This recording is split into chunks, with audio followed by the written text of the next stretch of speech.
पालक बंधू भगिनी आणि विद्यार्थी बालमित्रांनो, सानेगुरुजी कथामालेमध्ये आज रात्र चौथी, पुण्यात्मा यशवंत. पावसाळ्याचे दिवस होते. मुसळधार पाऊस कोसळत होता. कोकणातला पाऊस तो. त्या काळात छत्र्यांची वगैरे व्यवस्था नव्हती. इरली घेतली आणि आम्ही दोघं भाऊ शाळेला निघालो. यशवंत आजारी होता, त्यामुळे तो आमच्याबरोबर शाळेत आला नाही. नालगुद नावाच्या आजाराने तो 2 दिवस आजारीच होता. आम्ही शाळेत पोचलो. थंडीने कुडकुडत होतो. इकडे यशवंताचे दुखणे वाढतच होते. त्याला नालगुद बरा होऊन आता त्याचे पोट दुखत होते आणि पोट फुगतही होते. शौचासी होईना आणि लघवीही होईना.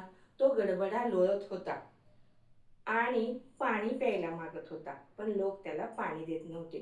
पाण्याच्या भांड्याकडे तो गडबडा लोळत जायचा तर त्याला धरून ठेवलं जायचं आणि त्याचं दुखणं वाढू लागल्यामुळे आमचा गडी गोविंदा आम्हाला शाळेत न्यायला आला. तो आम्हाला घेऊन घरी आला. आम्ही घरी आलो तर दारात माणसांची गर्दी जमली होती. यशवंताचे दुखणे वाढतच होते. यशवंता 6 वर्षांचा असेल. दारात डाळ वाळत घातली होती आणि शेरी आली आणि शेरीने डाळ खाऊन अस्ताव्यस्त करून टाकले. यशवंत आला. यशवंताने शेळीला हाकलून दिली आणि तो डाळ एकसारखी करू लागला. तेवढ्यात आजी आली. काय रे यशवंता, डाळ खातोस काय चोरा? यशवंता म्हणाला, नाही का आजी, मी कशाला डाळ खाऊ, मी डाळ एकसारखी करतोय. यशवंताने डाळ एकसारखी केली आणि यशवंताची आई सांधेदुखीनं आजारी होती, पडली होती. पायानं चालता येत नव्हतं. यशवंताची आई घरात पडली होती. यशवंता रागारागाने घरात गेला. आई म्हणाली, बाळा, किती वेळा सांगितलं वस्तूला हात लावायचा नसतो. तू डाळ खात होतास का?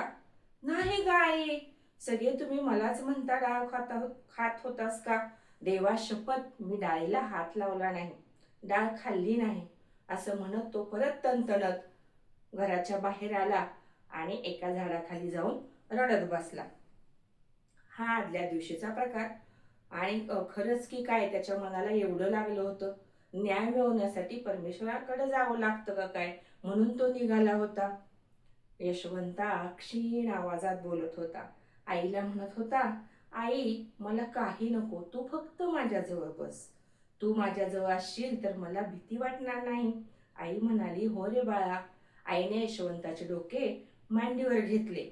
यशवंता म्हणाला, अगं, तुझ्या संधिवातानं तुझ्या पायांना त्रास होतोय, तुझ्या मांडीला दुखेल. आई म्हणाली, लेकराच्या दुखण्यासमोर माझं कुठलं आलंय दुखणं, मला काही होत नाही. पुन्हा यशवंता म्हणाला, आई, तू माझ्याजवळ बस. त्याचा तो क्षीण खोल आवाज ऐकून आईचं मन हेलावून जात होतं. आम्हा सगळ्यांना वाईट वाटत होतं. 9 वाजायची वेळ झाली. दुखणं वाढतच होतं. आईच्या डोळ्यातून अश्रू वाहत होते.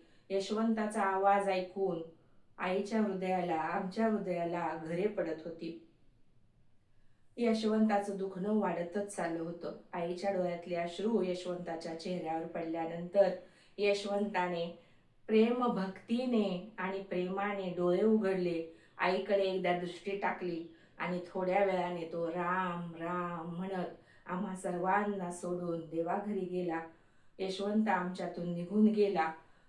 पुण्यात्मा असणारे लोक तारे बनून आकाशात राहतात, असे आमचे वडील लहानपणी म्हणायचे. आम्ही आकाशाकडे बघायचो आणि आकाशात तारा दिसला की म्हणायचो, तो आमचा यशवंताच आहे.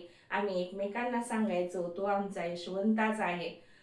माझ्यामध्ये थोडं जरी प्रेम आणि चांगुलपणा असेल तर त्याचं श्रेय जातं माझ्या थोर भावाला आणि मा आणि मुलांचं शील जपणाऱ्या माझ्या आईला. सत्संग लाभण्यासाठी जशी पुण्याई लागते, तसं थोर आई वडील, थोर भाऊ मिळण्यासाठी सुद्धा पुण्याई लागते. मी पुन्हा पुन्हा तेच म्हणेन की थोर माता पिता आणि बंधू मिळण्यासाठी पुण्याई लागते. या व्हिडिओतून आपण काय शिकलात ते मला कमेंट्समधून कळवा. व्हिडिओ आवडल्यास लाईक, शेअर, सबस्क्राईब करायला विसरू नका. व्हिडिओ ऐकत राहा, पाहत राहा. गोष्टीमधून आपण काय शिकला ते आपल्या आचरणामध्ये बदला. धन्यवाद.